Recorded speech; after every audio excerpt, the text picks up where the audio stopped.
আসসালামু আলাইকুম। বিটিভি চট্টগ্রামের সংবাদে সবাইকে স্বাগত জানাচ্ছি। আমি শারমিন আক্তার। প্রথমে যাচ্ছি সংবাদ শিরোনামে।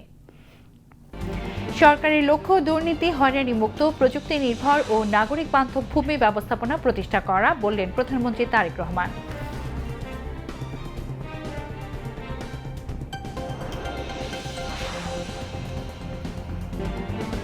বিগত দিনে অপসাংবাদিকতার মাধ্যমে যারা দেশে অরাজকতায় জড়িত ছিল তাদের বিরুদ্ধে আইনগত ব্যবস্থা নেওয়ার কথা ভাবছে সরকার, জানালেন তথ্য ও সম্প্রচার মন্ত্রী।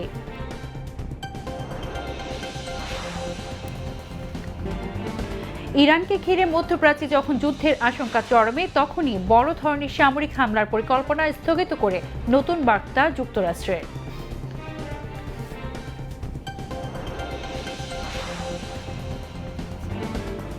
এবং সিলেট টেস্টের চতুর্থ দিন শেষে পাকিস্তানের বিপক্ষে জয়ের দ্বারপ্রান্তে বাংলাদেশ। শেষ দিনে বাংলাদেশের প্রয়োজন 3 উইকেট, পাকিস্তানের দরকার 221 রান।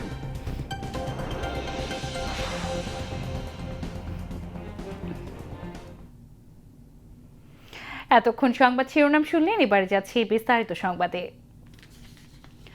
প্রধানমন্ত্রী তারেক রহমান বলেছেন, একটি ন্যায়ভিত্তিক আধুনিক রাষ্ট্র ব্যবস্থা গড়ে তুলতে স্বচ্ছ, জবাবদিহিমূলক এবং জনবান্ধব ভূমি ব্যবস্থাপনার কোনো বিকল্প নেই। সকালে রাজধানীর ভূমি ভবনে ভূমি মন্ত্রণালয় আয়োজিত 3 দিনব্যাপী ভূমি সেবা মেলা 2026-এর উদ্বোধনী অনুষ্ঠানে একথা বলেন প্রধানমন্ত্রী। তারেক রহমান বলেন, বর্তমান সরকারের লক্ষ্য হল একটি দুর্নীতি ও হয়রানি মুক্ত, প্রযুক্তি নির্ভর ও নাগরিক বান্ধব ভূমি ব্যবস্থাপনা প্রতিষ্ঠা করা। শামসুল আলমের রিপোর্ট। জনবান্ধব ভূমি সেবা নিশ্চিতকরণ এবং জনগণের দোরগোড়ায় ভূমি সেবা পৌঁছে দেওয়ার লক্ষ্যে ভূমি মন্ত্রণালয়ের আয়োজন 3 দিনব্যাপী ভূমি সেবা মেলা 2026। মঙ্গলবার সকালে রাজধানীর ভূমি ভবনে দেশব্যাপী ভূমি সেবা মেলার উদ্বোধন করেন প্রধানমন্ত্রী তারেক রহমান। এর আগে প্রধানমন্ত্রী ভূমি সেবায় অনলাইন অভিযোগ ব্যবস্থাপনা ও কারিগরি সিস্টেমের উদ্বোধন করেন। মেলার উদ্বোধন করে প্রধানমন্ত্রী বলেন, আমাদের লক্ষ্য এমন একটি ভূমি ব্যবস্থাপনা গড়ে তোলা যেখানে ভূমি সেবা গ্রহণের জন্য অফিসে অফিসে ঘুরতে হবে না, দুর্নীতি বা হয়রানির শিকার হতে হবে না। যারা অনলাইনে নিজের জমিজমা খাজনা প্রদান কিংবা প্রয়োজনীয় কার্যক্রম করতে সক্ষম নন, তাদের জন্য রয়েছে ভূমি সহায়তা সেবা কেন্দ্র। বেসরকারি উদ্যোক্তাদের পরিচালনায় ইতিমধ্যেই দেশের 61টি জেলায় বর্তমানে 893টি ভূমি সেবা সহায়তা কেন্দ্র চালু রয়েছে। এসব কেন্দ্র থেকে নির্ধারিত সেবা মূল্যের বিনিময়ে নাগরিকগণ সহজেই ভূমি সেবার আবেদন করতে পারছেন এবং সরকারি ফি পরিশোধ করতেও সক্ষম হচ্ছেন। পর্যায়ক্রমে দেশের প্রতিটি ইউনিয়নে এ ধরনের আরও ভূমি সেবা সহায়তা কেন্দ্র স্থাপনের পরিকল্পনা সরকারের রয়েছে এবং একই সাথে পাশাপাশি নাগরিকদের হাতের মুঠোয় ভূমি সেবা পৌঁছে দিতে চালু করা হয়েছে মোবাইল অ্যাপটির নাম দেওয়া হয়েছে ভূমি। আমি মনে করি ভূমি জমি ব্যবস্থাপনা যত বেশি আধুনিক এবং প্রযুক্তি নির্ভর করা যায়, জমি সংক্রান্ত বিরোধ সম্পত্তির পথও খুব সম্ভবত তত বেশি সহজ হয়ে যায়। জমি ব্যবস্থাপনার ক্ষেত্রে অনলাইন সুবিধা নিশ্চিত করায় আমি ব্যক্তিগতভাবে বিশ্বাস করি জমি জমা সংক্রান্ত দুর্ভোগ অনেকাংশেই লাঘব পাবে। একই সঙ্গে জমি জমা সংক্রান্ত বিরোধকে কেন্দ্র করে ভূমি অফিসগুলোতে মধ্যস্বত্বভোগীদের দৌরত্ব কমবে ইনশাআল্লাহ। চলমান এই ভূমি সেবা মেলা আধুনিক ভূমি ব্যবস্থাপনা এবং নাগরিকদেরকে নিজেদের দায়িত্ব সম্পর্কেও আরও সচেতন করবে। তারেক রহমান বলেন, ভূমি ব্যবস্থাপনায় এই মুহূর্তে সরকারের সামনে প্রধান কাজ হচ্ছে আদালতে বিচারাধীন মামলার দ্রুততম নিষ্পত্তি। সারা দেশে বিভিন্ন পর্যায়ের আদালতগুলোতে দেওয়ানি এবং ফৌজদারি সব মিলিয়ে খুব সম্ভবত 47 লাখেরও বেশি মামলা বিচারাধীন রয়েছে। এর মধ্যে জমিজমা সংক্রান্ত মামলার সংখ্যাই বেশি। সুতরাং এই মুহূর্তে সরকারের সামনে প্রধান প্রায়োরিটি হচ্ছে আদালতে বিচারাধীন মামলা দ্রুততম নিষ্পত্তি। তবে প্রচলিত আদালতের বাইরেও জমিজমা সংক্রান্ত বিরোধ নিষ্পত্তির জন্য গ্রাম আদালত কিংবা অল্টারনেটিভ ডিসপিউট রেজুলেশন এডিআর অর্থাৎ বিকল্প বিরোধ নিষ্পত্তির মতো আইনানুগ ব্যবস্থার মাধ্যম অবলম্বনের দিকেও জোর দেওয়া জরুরি বলে আমরা মনে করি। এতে একদিকে বিরোধ নিষ্পত্তিতে যেমন অল্প সময় লাগবে, অপরদিকে অনেক ক্ষেত্রেই বিরোধ হয়তো শত্রুতায় রূপ নেবে না। প্রধানমন্ত্রী তারেক রহমান বলেন, একটি ন্যায়ভিত্তিক আধুনিক রাষ্ট্র ব্যবস্থা গড়ে তুলতে স্বচ্ছ, জবাবদিহিমূলক এবং জনবান্ধব ভূমি ব্যবস্থাপনার কোনো বিকল্প নেই। জমি বা ভূমি শুধু এক টুকরো সম্পত্তি নয়, বরং মানুষের জীবনে এটি এক ধরনের নিরাপত্তা, নির্ভরতা, অর্থনৈতিক স্থিতি, জীবিকা এবং ভবিষ্যতের ভিত্তি। এই উপলব্ধি থেকেই জমি ব্যবস্থাপনাকে হয়রানি ও দুর্নীতিমুক্ত করার অঙ্গীকার নিয়ে জনগণের দোরগোড়ায় রাষ্ট্রীয় সেবা পৌঁছে দিতে বর্তমান সরকার কাজ করছে। সেবা প্রদান জনগণের প্রতি করুণা নয়, বরং জনগণের সেবা নিশ্চিত করা আমাদের দায়িত্ব বলেই আমি মনে করি। আমাদের লক্ষ্য একটি হয়রানিমুক্ত, প্রযুক্তি নির্ভর এবং নাগরিক বান্ধব ভূমি ব্যবস্থা প্রতিষ্ঠা করা, যা দেশের টেকসই উন্নয়নকে আরো ত্বরান্বিত করবে। একটি আধুনিক রাষ্ট্র গড়ে তুলতে স্বচ্ছ, জবাবদিহিমূলক এবং জনবান্ধব ভূমি ব্যবস্থার বিকল্প নেই। অনুষ্ঠানে বক্তব্য রাখেন ভূমিমন্ত্রী মিজানুর রহমান মিনু, প্রতিমন্ত্রী মীর মোহাম্মদ হেলাল উদ্দিন ও মন্ত্রণালয়ের সিনিয়র সচিব ASM সালেহ আহমেদ। পরে প্রধানমন্ত্রী তারেক রহমান ভূমি ভবনে ডে কেয়ার সেন্টার পরিদর্শন করেন। এ সময় তিনি ডে কেয়ার সেন্টারের বাচ্চাদের সঙ্গে নিয়ে একটি কেক কাটেন এবং বাচ্চাদের হাতে উপহার সামগ্রী তুলে দেন। এ সময় তৈরি হয় আনন্দঘন পরিবেশের।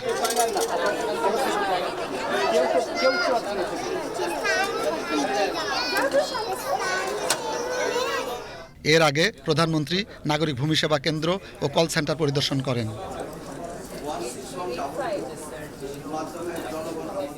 পরে প্রধানমন্ত্রী তারেক রহমান ভূমি সেবা মেলা 2026 উপলক্ষে মেলার বিভিন্ন স্টল ঘুরে দেখেন।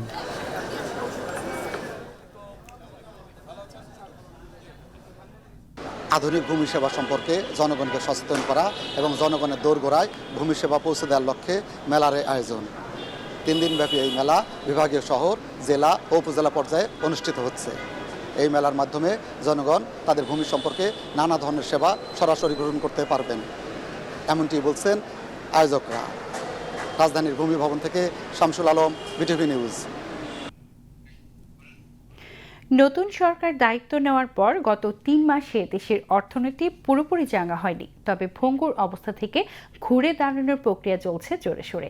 বৈদেশিক মুদ্রার রিজার্ভ ও প্রবাসী আয় বৃদ্ধি পেয়েছে। বিশ্লেষকরা বলছেন, বর্তমানে গণতান্ত্রিক সরকার ব্যবস্থা, রাজনৈতিক স্থিতিশীলতা ও আইন শৃঙ্খলার উন্নতি সহ সরকারের নানা ধরনের উদ্যোগের ফলে অর্থনীতিতে ইতিবাচক প্রভাব পড়তে শুরু করেছে। তবে অর্থনীতিকে পুরোপুরি চাঙ্গা করতে হলে উদ্যোক্তাদের বিভিন্ন ধরনের নীতি সহায়তা দিতে হবে। সরকারের 3 মাসের কর্মকাণ্ডের অগ্রগতি নিয়ে সুমন মাহমুদের ধারাবাহিকের আজ শেষ পর্ব। তারেক রহমানের নেতৃত্বাধীন বিএনপি সরকার দায়িত্ব গ্রহণকালে অব্যবস্থাপনায় ছিল দেশের অর্থনীতি। বিগত সরকারগুলোর ব্যাপক দুর্নীতি, ব্যাংকিং খাতে লুটপাট, টাকা পাচার, মূল্যস্ফীতি ও অব্যবস্থাপনার কারণে অর্থনীতির প্রতিটি সূচক ছিল নিম্নমুখী। তবে আশার কথা হলো, গত 3 মাসে সরকারের নানা ধরনের উদ্যোগের ফলে দিশাহীন অর্থনীতি দিন দিন চাঙ্গা হচ্ছে। ইতিমধ্যে বৈদেশিক মুদ্রার রিজার্ভ ও প্রবাসী আয়ও বাড়ছে। মূল্যস্ফীতি নিয়ন্ত্রণে সরকার নিয়েছে নানা ধরনের উদ্যোগ। বিগত সময়ের মব কালচার ও আইন শৃঙ্খলার অবনতির কারণেও অর্থনীতি ছিল অনেকটা চ্যালেঞ্জের মুখে। তবে বর্তমানে আইন শৃঙ্খলা উন্নতি হয় ইতিবাচক প্রভাব পড়ছে দেশের অর্থনীতিতে। বর্তমান সরকারকে সাধুবাদ যে তেলের দামটা ওই সময় সহনীয় পর্যায়ে রাখছিল। আর তাছাড়া আমার মনে হয় না খুব একটা সমস্যা হয়েছে। আমাদের হিসাব অনুযায়ী 400-র মতো ফ্যাক্টরি বন্ধ হয়েছে। 50%ও যদি অপারেট করা যেতে পারে তাহলে অবশ্যই এই সেক্টরে একটা অবদান তো রাখা সম্ভব হবে। কর্মসংস্থানের সুযোগ হবে এবং ফ্যাক্টরিগুলো মালিকগুলো রান করতে পারবে। এই সরকার প্রো বিজনেস, এই জন্যই তো সরকার বন্ধ ফ্যাক্টরি চালুর উদ্যোগ নিয়েছে। এই জন্য সরকার আমাদের গত ঈদে ধরেন 1 মাসের স্যালারি সাপোর্ট মানে লোন হিসেবে দিয়েছে। এবং আমরা সরকারের কাছে কোনো জিনিস নিয়ে গেলে আমাদের সব কথা হলো সরকার শুনে সিদ্ধান্ত নেয় এমন না, কিন্তু অ্যাটলিস্ট কথা শুনে তারপরে সিদ্ধান্ত নেন। তো এখন পর্যন্ত প্রো বিজনেস মনে হচ্ছে। সরকার যেন পলিসি সাপোর্ট দেয়, সেই পলিসির ভিত্তিতে আমাদের ব্যবসা করাটা সহজ হয়। কর্মসংস্থান সৃষ্টির জন্য সরকার বন্ধ কলকারখানার চালুর উদ্যোগ নিয়েছে। বর্তমানে রপ্তানির পরিমাণও বাড়ছে, আস্থা ফিরছে বিদেশি বিনিয়োগকারীদের মধ্যেও। দেশের অর্থনীতিকে টেনে তুলতে সরকার কৃষি কার্ড বিতরণ, ফ্যামিলি কার্ডের আওতা প্রসার এবং প্রবাসীদের জন্য বিশেষ কার্ড চালুর মতো বিভিন্ন সামাজিক ও অর্থনৈতিক সংস্কারমূলক উদ্যোগ গ্রহণ করেছে। যাকে ইতিবাচক হিসেবে দেখছেন বিশ্লেষকরা। আমি যেটা ইতিবাচকভাবে দেখেছি এই সরকারের, সেটা হলো যে তারা কিন্তু খুবই সিরিয়াসলি তাদের যে নির্বাচনী প্রতিশ্রুতিগুলো আছে সেগুলো বাস্তবায়নের দিকে প্রথম দিক থেকেই তারা অগ্রগণ্যভাবে এটাকে সামনে এনেছেন। এই অর্থনীতিকে ঘুরে দাঁড়ানোর ক্ষেত্রে কনফিডেন্স একটা বড় জায়গা হবে। সুতরাং তাদের যত বেশি তারা স্বচ্ছতা, জবাবদিহিতা এবং অংশীজনকে সাথে নিয়ে সামনে এগোবেন, তত তাদের কার্যক্রমের প্রতি বিভিন্ন ধরনের যারা অংশীজন আছেন, ব্যবসায়ী থেকে শুরু করে জনগণ, তাদের কনফিডেন্সটা বাড়বে। ফিরেছে বৈদেশিক লেনদেনের ভারসাম্য। ব্যাংকিং খাতে খেলাপি ঋণ আদায় ও আর্থিক খাতে শৃঙ্খলা ফেরাতে বাংলাদেশ ব্যাংক কড়াকড়ি নীতি গ্রহণ করেছে, যার মাধ্যমে নামে বেনামে ঋণ বিতরণ ও জালিয়াতি রোধ করার চেষ্টা চলছে। বিগত ১.৫ দশকের পুঞ্জীভূত অনিয়ম, ব্যাংকিং খাতে লুটপাট এবং প্রাতিষ্ঠানিক দুর্নীতির ফলে অর্থনীতির যে রক্তক্ষরণ হয়েছে তা বন্ধ করতে তারেক রহমানের নেতৃত্বাধীন বিএনপি সরকারকে এক যুগান্তকারী ও বহুমাত্রিক কৌশল গ্রহণ করতে হবে মত বিশ্লেষকদের। Suman Mahmud, BTV news, Dhaka. ঢাকায় নিযুক্ত ইতালির রাষ্ট্রদূত অ্যান্তোনিও আলসান্দ্রো আজ সচিবালয়ে তথ্য ও সম্প্রচার মন্ত্রী জহিরুদ্দিন স্বপনের সঙ্গে সৌজন্য সাক্ষাৎ করেন। এ সময় প্রধানমন্ত্রী তথ্য ও সম্প্রচার বিষয়ক উপদেষ্টা ডাক্তার জাহিদুর রহমান উপস্থিত ছিলেন। সাক্ষাৎকালে তারা গণযোগাযোগ, ডিজিটাল প্ল্যাটফর্ম ও সম্প্রচার বিষয়ে পাশাপাশি উভয় দেশের মধ্যকার দ্বিপাক্ষিক স্বার্থ সংশ্লিষ্ট বিষয়ে আলোচনা করেন। তথ্যমন্ত্রী দুই দেশের মধ্যে বিদ্যমান বন্ধুত্বপূর্ণ সম্পর্ককে আরও শক্তিশালী করার উপর জোর দিয়ে বলেন, ইতালি বাংলাদেশি অভিবাসীদের জন্য একটি জনপ্রিয় গন্তব্য। তিনি বৈধ পথে আরও বেশি বাংলাদেশি অভিবাসী গ্রহণের জন্য ইতালি সরকারের প্রতি আহ্বান জানান। ইতালির রাষ্ট্রদূত বলেন, দেশটিতে বিপুল সংখ্যক বাংলাদেশি অভিবাসী অত্যন্ত সুনামের সাথে কাজ করে যাচ্ছেন এবং তারা বাংলাদেশ ও ইতালি উভয় দেশের অর্থনীতিতে গুরুত্বপূর্ণ অবদান রেখে চলেছেন। তথ্য ও সম্প্রচার মন্ত্রী জহিরুদ্দিন স্বপন বলেছেন, বিগত দিনে অপসাংবাদিকতার মাধ্যমে যারা দেশে অরাজকতার ভূমিকা রেখেছে তাদের বিরুদ্ধে গণমাধ্যম কমিশন গঠন করে আইনগত ব্যবস্থা নেওয়ার কথা ভাবছে সরকার। আজ সচিবালয়ে নিয়মিত সাপ্তাহিক ব্রিফিংয়ে মন্ত্রী কথা বলেন। গণমাধ্যম ব্যবস্থাপনায় অরাজকতা চলছে উল্লেখ করে মন্ত্রী আরও বলেন, চলতি বছরের জুলাইয়ের মধ্যে একটি শক্তিশালী গণমাধ্যম কমিশন গঠন করা হবে। এছাড়া পালিয়ে যাওয়া সাবেক প্রধানমন্ত্রী থেকে শুরু করে সাধারণ জনগণ পর্যন্ত সকলের প্রতি সরকার ইনসাফ নিশ্চিত করতে চায় বলেও মন্তব্য করেন তিনি। অনুষ্ঠানে প্রধানমন্ত্রী তথ্য ও সম্প্রচার উপদেষ্টা ডাক্তার জাহিদুর রহমান বলেন, র্যাপিড অ্যাকশন ব্যাটালিয়ন র্যাব আগের মতো থাকছে না। নতুন আইন হচ্ছে স্বতন্ত্র আইনের মাধ্যমে একটি এলিট ফোর্স পরিচালিত হবে, এমনকি নামও পরিবর্তন হতে পারে। তথ্য ও সম্প্রচার মন্ত্রী জহিরুদ্দিন স্বপন বলেছেন, গণমাধ্যমকে একটি নীতিমালার মধ্যে নিয়ে আসতে পারলে সরকার, মালিকপক্ষ সহ সবাই জবাবদিহিতার মধ্যে আসবে। এতে প্রকৃত সাংবাদিকদের পেশাগত নিরাপত্তা নিশ্চিত হবে। মন্ত্রী আজ ঢাকার রিপোর্টার্স ইউনিটি DRU-তে সংগঠনের 2 জন প্রয়াত সদস্যের পরিবারকে ইন্স্যুরেন্সের চেক হস্তান্তর অনুষ্ঠানে এসব কথা বলেন। DRU সভাপতি আবু সালেহ আকনের সভাপতিত্বে অনুষ্ঠানে ন্যাশনাল লাইফ ইন্স্যুরেন্সের চেয়ারম্যান তোফাজ্জল হোসেন, ব্যবস্থাপনা পরিচালক মোহাম্মদ কাজীব উদ্দিন এবং DRUর সাধারণ সম্পাদক মাইনুল হাসান সোহেল বক্তব্য রাখেন। অনুষ্ঠানে তথ্য ও সম্প্রচার মন্ত্রী বলেন, সাংবাদিকদের সুরক্ষায় DRUর মতো সংগঠনগুলোর কাজ প্রশংসার দাবি রাখে। আমি সব পক্ষের কথাই বললাম যে এক ধরনের নৈরাজ্যকর পরিস্থিতি তৈরি হয়েছে, কিন্তু আশার দিক হচ্ছে এই যে সকল পক্ষের মধ্যেই আমরা একটা সমঝোতা তৈরি করতে পেরেছি অনেকটা। ইতিমধ্যেই মাননীয় প্রধানমন্ত্রীর সঙ্গেও সংবাদপত্র মালিকরা দেখা করেছেন, সম্পাদকরা দেখা করেছেন। কিছুদিনের মধ্যেই টেলিভিশনের অংশীদাররা দেখা করবেন। তথ্য মন্ত্রণালয়ের পক্ষ থেকে আমরা একের পর এক অংশীদারদের সঙ্গে কথা বলছি, সাংবাদিকদের সঙ্গে তো নিয়মিতই কথা হচ্ছে।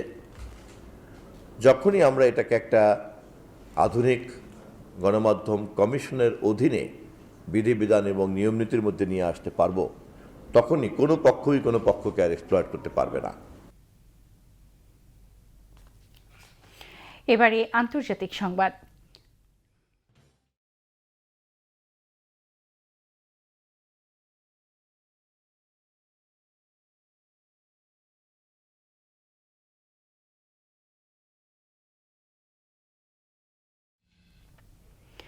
ইরানকে ঘিরে মধ্যপ্রাচ্যে যখন যুদ্ধের আশঙ্কা চরমে, ঠিক তখনই বড় ধরনের সামরিক হামলার পরিকল্পনা স্থগিত করে নতুন বার্তা দিল যুক্তরাষ্ট্র। উপসাগরীয় মিত্র দেশগুলোর অনুরোধে মার্কিন প্রেসিডেন্ট ডোনাল্ড ট্রাম্প স্পষ্ট করে দিয়েছেন ইরানের পারমাণবিক কর্মসূচি নিয়ে কোনো আপোষ নয়। অন্যদিকে যুদ্ধবিরোধী জনমত বাড়ছে যুক্তরাষ্ট্রে, ফলে একদিকে চলছে কূটনৈতিক আলোচনা, অন্যদিকে চলছে সামরিক প্রস্তুতি। জাকিয়া জামান আনিকার রিপোর্ট। ইরানে পরিকল্পিত সামরিক হামলা আপাতত স্থগিত রাখার ঘোষণা দিয়েছেন মার্কিন প্রেসিডেন্ট ডোনাল্ড ট্রাম্প। ট্রুথ সোশ্যালে দেয়া এক পোস্টে তিনি জানান, কাতারের আমির Sheikh Tamim bin Hamad Al Thani, Saudi crown prince Mohammed bin Salman এবং UAE president Mohammed bin Zayed Al Nahyan তাকে পরিকল্পিত হামলা স্থগিত রাখতে অনুরোধ করেছেন। তাদের মতে ইরানের সঙ্গে বর্তমানে গুরুত্বপূর্ণ আলোচনা চলছে। এই মুহূর্তে সামরিক পদক্ষেপ পরিস্থিতি আরও জটিল করতে পারে। তবে ট্রাম্প বলেন, কোনো অবস্থাতেই ইরানের কাছে পারমাণবিক অস্ত্র থাকতে পারবে না। ইরানের পক্ষ থেকে জানানো হয়েছে, পাকিস্তানের মধ্যস্থতায় যুক্তরাষ্ট্রের দেয়া সর্বশেষ প্রস্তাবের জবাব দেয়া হয়েছে। ইরানের প্রেসিডেন্ট মাসুদ পেজেশকিয়ান বলেছেন, আলোচনা মানেই আত্মসমর্পণ নয়। তিনি বলেন, ইরানের জনগণের অধিকার সংরক্ষণ করেই সম্মান ও কর্তৃত্বের সঙ্গে আলোচনায় অংশ নিচ্ছে তেহরান। এদিকে যুক্তরাষ্ট্রের ভেতরেও ইরান যুদ্ধ নিয়ে সমর্থন কমে আসছে। নিউ ইয়র্ক টাইমস ও সিয়েনা কলেজের জরিপে দেখা গেছে, মাত্র 30% মার্কিন নাগরিক ইরানের বিরুদ্ধে যুদ্ধে সমর্থন করেছেন। বিপরীতে 64% বলছেন তারা এই যুদ্ধের বিরোধী। এছাড়া 55% মতে এই সংঘাতের মূল্য যুক্তরাষ্ট্রের জন্য গ্রহণযোগ্য নয়। অন্যদিকে যুদ্ধের আশঙ্কা কিছুটা কমায় আন্তর্জাতিক তেলের বাজারেও প্রভাব পড়েছে। হামলা স্থগিতের ঘোষণার পর বিশ্ব বাজারে অপরিশোধিত জ্বালানি তেলের দাম কিছুটা কমেছে বলে জানিয়েছে আন্তর্জাতিক গণমাধ্যম। তবে বিশ্লেষকরা বলছেন, আলোচনা চললেও মধ্যপ্রাচ্যের পরিস্থিতি এখনও অত্যন্ত অস্থির, কারণ যুক্তরাষ্ট্র ও ইরান উভয় পক্ষই আপাতত কূটনীতির পাশাপাশি সামরিক প্রস্তুতিও বজায় রেখেছে। জাকিয়া জামান আনিকা, বিটিভি নিউজ। যুক্তরাষ্ট্রের ক্যালিফোর্নিয়া অঙ্গরাজ্যের সান ডিয়েগো শহরে একটি ইসলামিক কেন্দ্র ও ইসলামিক স্কুলে বন্দুক হামলায় 3 জন নিহত হয়েছেন। পুলিশ জানিয়েছে, হামলার পর 2 বন্দুকধারীকেও মৃত অবস্থায় পাওয়া গেছে। সোমবার স্থানীয় সময় দক্ষিণ ক্যালিফোর্নিয়ার ইসলামিক সেন্টার অব সান ডিয়েগোতে এই হামলার ঘটনা ঘটে। সান ডিয়েগোর মেয়র টড গ্লোরিয়া বলেছেন, শহরে ঘৃণার কোনো স্থান নেই। ইসলাম ধর্মাবলম্বীদের নিরাপত্তা নিশ্চিত করতে সব ধরনের ব্যবস্থা নেওয়া হবে। প্রেসিডেন্ট ডোনাল্ড ট্রাম্প এটিকে ভয়াবহ বলে মন্তব্য করেছেন। এদিকে ঘটনার পর নিউ ইয়র্ক পুলিশও সতর্কতামূলকভাবে শহরের মসজিদগুলোতে নিরাপত্তা জোরদারের ঘোষণা দিয়েছে। আবার ফিরছি দেশের খবরে। সারা দেশের মতো বন্দরনগরী চট্টগ্রামেও আজ থেকে শুরু হয়েছে 3 দিনব্যাপী ভূমি সেবা মেলা। এবার দিবসটির প্রতিপাদ্য জনবান্ধব অটোমেটেড ভূমি ব্যবস্থাপনা, সুরক্ষিত ভূমি, সমৃদ্ধ ভবিষ্যৎ। সকালে রাজধানীর ভূমি অফিস থেকে দেশব্যাপী কর্মসূচির উদ্বোধন করেন প্রধানমন্ত্রী তারেক রহমান। এই সময় ভার্চুয়ালি যুক্ত ছিলেন উপজেলা, জেলা ও বিভাগীয় প্রশাসন এবং ভূমি ব্যবস্থাপনার সঙ্গে সংশ্লিষ্ট কর্মকর্তাগণ। প্রধানমন্ত্রীর উদ্বোধনী পর্ব শেষে চট্টগ্রাম সার্কিট হাউস প্রাঙ্গণে চট্টগ্রাম বিভাগে ভূমি সেবা মেলার কার্যক্রম শুরু করেন বিভাগীয় কমিশনার ডক্টর মোহাম্মদ জিয়াউদ্দিন। এ সময় সিএমপি কমিশনার হাসান মোহাম্মদ শওকত আলী, জেলা প্রশাসক মোহাম্মদ জাহিদুল ইসলাম মিয়া সহ বিভাগীয় ও জেলা প্রশাসনের কর্মকর্তা এবং বিভিন্ন শিক্ষা প্রতিষ্ঠানের শিক্ষক, শিক্ষার্থী ও সেবা প্রত্যাশীরা উপস্থিত ছিলেন। এই ভূমি সেবা মেলা চলবে আগামী বৃহস্পতিবার পর্যন্ত। মেলায় তাৎক্ষণিকভাবে অনলাইন ভূমি উন্নয়ন কর, নামজারি, খতিয়ানের কপি, ভূমিহীনদের বন্দোবস্তকৃত খাস জমির কবুলিয়াত ও দলিল হস্তান্তর সেবা পাওয়া যাবে। এছাড়া 16122 হটলাইন ব্যবহার করে ভূমি সংক্রান্ত যে কোনো অভিযোগ বা জিজ্ঞাসাবাদ সমাধান পাওয়া যাবে। খাগড়াছড়িতে জেলা প্রশাসনের আয়োজনে শুরু হয়েছে 3 দিনব্যাপী ভূমি সেবা মেলা। সকালে সদর উপজেলা পরিষদ অডিটোরিয়ামে মেলার উদ্বোধনী অনুষ্ঠানে প্রধান অতিথি ছিলেন সংসদ সদস্য আব্দুল ওয়াদুদ ভূঁইয়া। জেলা প্রশাসক মোহাম্মদ আনোয়ার সাদাতের সভাপতিত্বে অন্যান্যের মধ্যে মং রাজা সাচিং প্রো চৌধুরী, জেলা পরিষদ চেয়ারম্যানের শেফালিকা ত্রিপুরা, পুলিশ সুপার মোহাম্মদ মোর্তজা আলী, জেলা বিএনপি সাধারণ সম্পাদক MN আফসার সহ সরকারি বেসরকারি দপ্তরের কর্মকর্তা, হেডম্যান, কারবারি ও সেবা গ্রহীতারা উপস্থিত ছিলেন।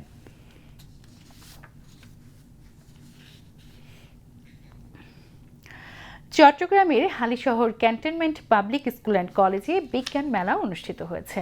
বিজ্ঞান ক্লাবের তত্ত্বাবধানে প্রতিষ্ঠানের ক্যাম্পাসে আয়োজিত বিজ্ঞান মেলার উদ্বোধন করেন আর্টিলারি সেন্টার ও স্কুলের কমান্ড্যান্ট এবং প্রতিষ্ঠানের পরিচালনা পর্ষদের সভাপতি ব্রিগেডিয়ার জেনারেল মোহাম্মদ আবুল কালাম শামসুদ্দিন রানা। এই সময় অধ্যক্ষ লেফটেন্যান্ট কর্নেল মোহাম্মদ গোলাম মোর্শেদ উপস্থিত ছিলেন। মেলায় চট্টগ্রামের 14টি শিক্ষা প্রতিষ্ঠানের তৃতীয় থেকে দ্বাদশ শ্রেণীর 5 শতাধিক শিক্ষার্থী অংশ নেয়। সমাপনী অনুষ্ঠানে মেলার সেরা বিজ্ঞান প্রকল্প ও কুইজ প্রতিযোগিতায় বিজয়ী শিক্ষার্থীদের মাঝে পুরস্কার এবং গুণীজনদের সম্মাননা প্রদান করা হয়। যাচ্ছি শেয়ার বাজারের খবরে।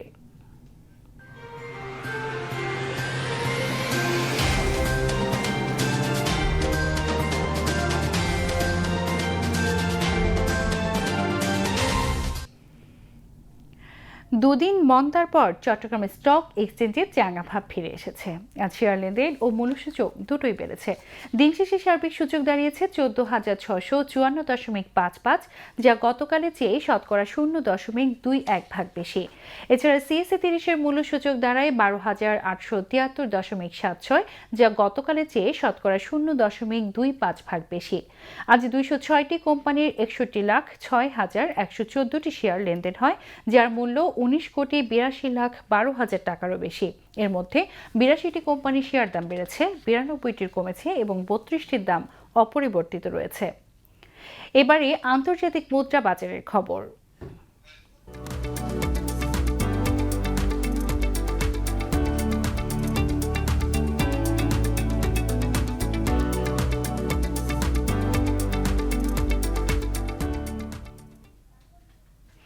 জানিয়ে দিচ্ছি আজ বাংলাদেশি মুদ্রায় বিভিন্ন দেশের মুদ্রার বিনিময় হার। US ডলার 122 টাকা 75 পয়সা, সিঙ্গাপুর ডলার 96 টাকা 04 পয়সা, অস্ট্রেলিয়ান ডলার 88 টাকা 02 পয়সা, কানাডিয়ান ডলার 89 টাকা 34 পয়সা, হংকং ডলার 15 টাকা 49 পয়সা, ইউরো 143 টাকা 08 পয়সা, ব্রিটিশ পাউন্ড 164 টাকা 90 পয়সা, সৌদি রিয়াল 32 টাকা 32 পয়সা, কাতার রিয়াল 33 টাকা 25 পয়সা, UAE দিরহাম 33 টাকা 02 পয়সা, কুয়েতি দিনার 395 টাকা 37 পয়সা, মালয়েশিয়ান রিঙ্গিত 30 টাকা 50 পয়সা, থাই বাত 3 টাকা 71 পয়সা, ভারতীয় রুপি 1 টাকা 27 পয়সা, চীনা ইউয়ান 18 টাকা 05 পয়সা। এবারে জানিয়ে দিচ্ছি খেলার খবর।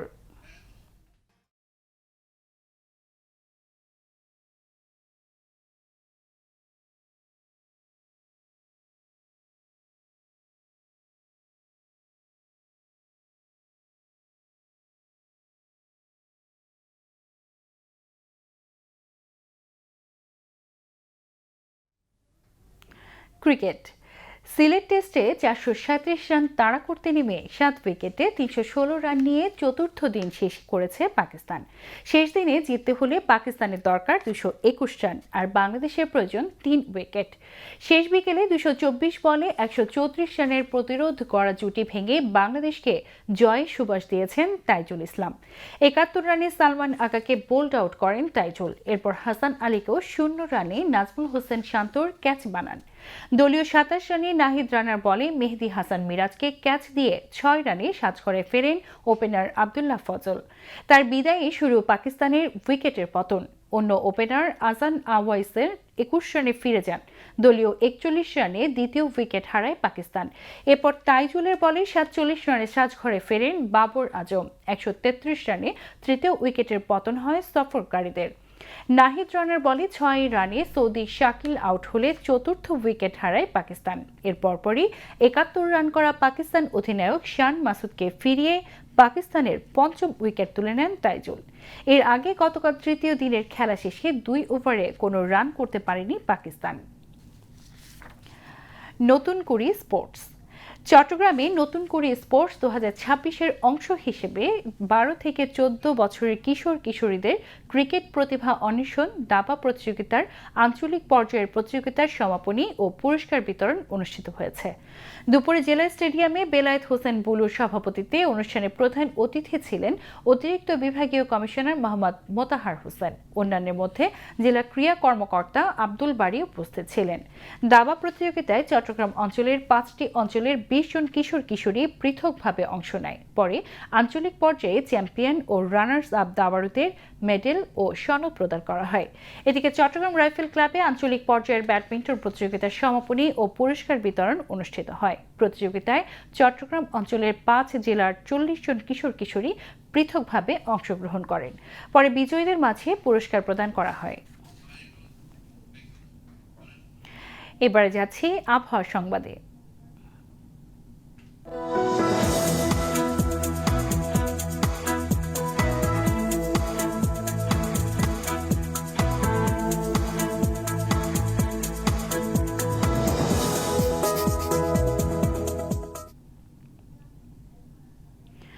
পতেঙ্গা আবহাওয়া অফিস জানিয়েছে আগামীকাল সন্ধ্যা 6টা পর্যন্ত চট্টগ্রাম ও পার্শ্ববর্তী এলাকায় আকাশ আংশিক মেঘলা সহ প্রধানত শুষ্ক আবহাওয়া বিরাজ করতে পারে।